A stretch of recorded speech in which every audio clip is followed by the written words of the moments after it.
Hi everyone, today's video is on CCDC construction contracts. So these are the standard form construction contracts that are used across Canada.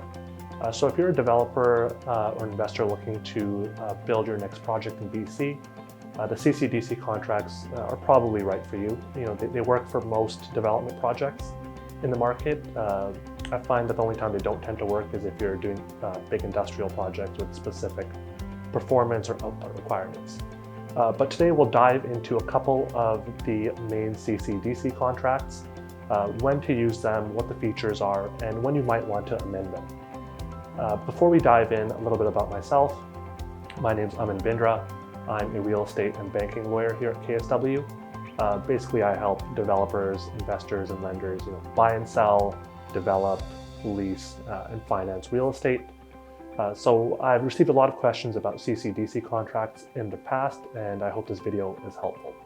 So today we'll look at 4 main CCDC contracts: the CCDC2, the combination of the 5A and the 17, the 3, and the 5B. And I'll go over each of those in a little bit of detail. So the first CCDC contract is the CCDC2, and that's the most common standard form construction contract that's used, especially in BC. It's for a fixed price and it's a fixed schedule. But I do find it's tough to sometimes hold the other party to the schedule because the CCDC contracts, I find that they're a bit more contractor friendly than developer friendly. But this video will be more from the perspective of developers. So for a CCDC2, essentially it's the general contract model. It's where you'll have an owner who's a developer enter into a contract with a general contractor.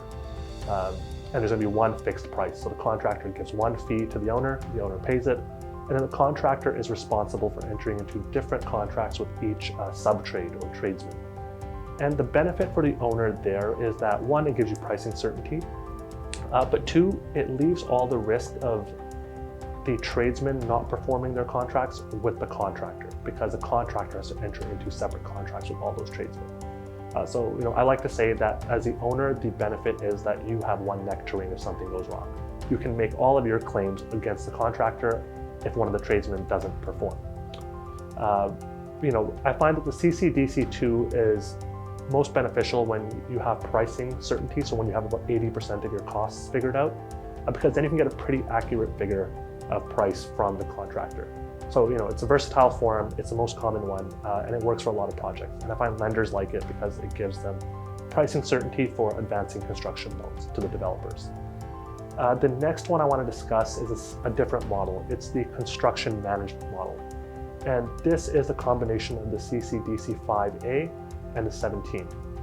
So under this, the owner enters into a contract with the construction manager using a CCDC 5A.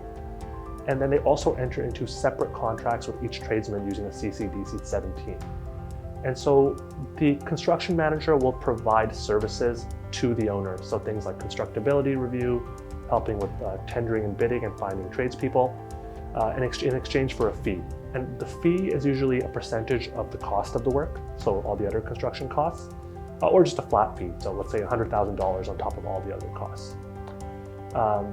And then the owner will have to enter into separate CCDC 17s with each tradesperson.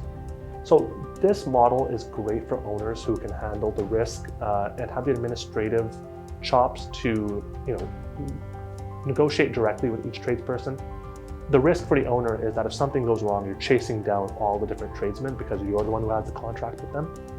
Whereas under a CCDC2, you can just make a claim against your general contractor because they're responsible for getting the tradesmen to perform. So I find that it's versatile, and if you're a sophisticated owner, it can be quite helpful. It gives you more pricing certainty, right? Because you can negotiate with each tradesman directly. The third most common CCDC is the 5B, and that's a bit of a hybrid. So it's where the construction manager will provide pre-construction services, constructability, tendering, bidding, in exchange for a fee, just like the CCDC 5A.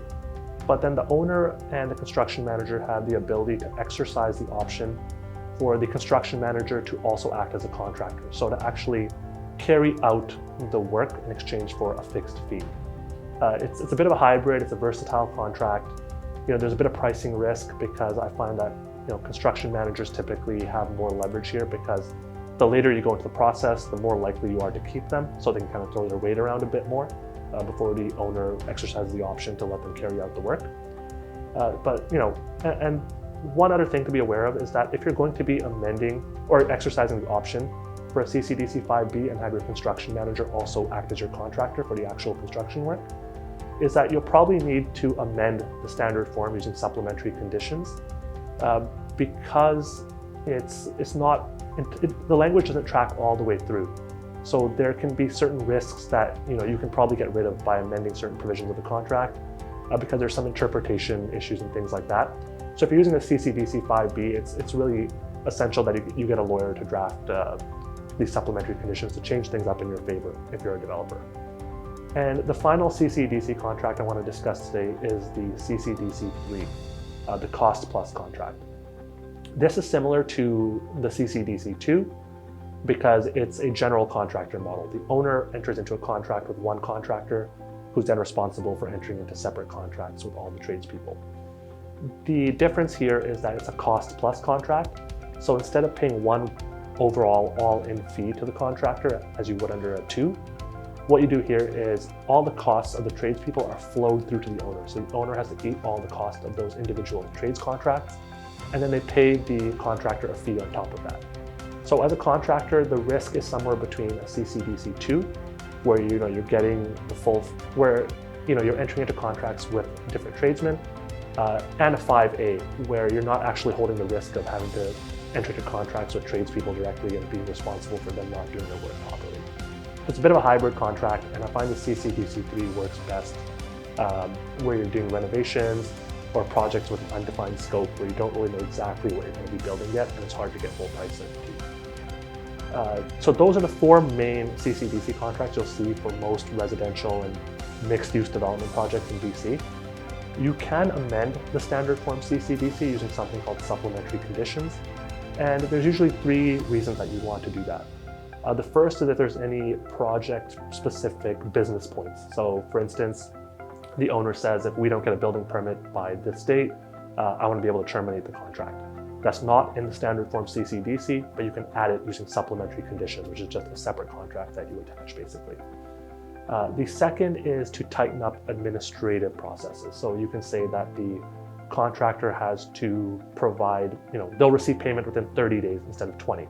It just streamlines internal processes to manage cash flow and things like that. And the third is just to transfer more risk to your contractor. So you can say that they have to provide a warranty on their work for 2 years instead of 1, or that if somebody files a builder's lien against the property, the contractor is responsible for getting rid of it, not the owner. So that was a little primer on the main CCDC construction contracts that are used in most, residential and mixed-use projects in BC, as well as when you might want to amend them. I hope that was helpful. And if you have any further questions about your next development project or real estate or banking in general, feel free to leave a comment below. Subscribe to our channel for upcoming videos. And again, I'd be happy to help answer any further questions that you might have.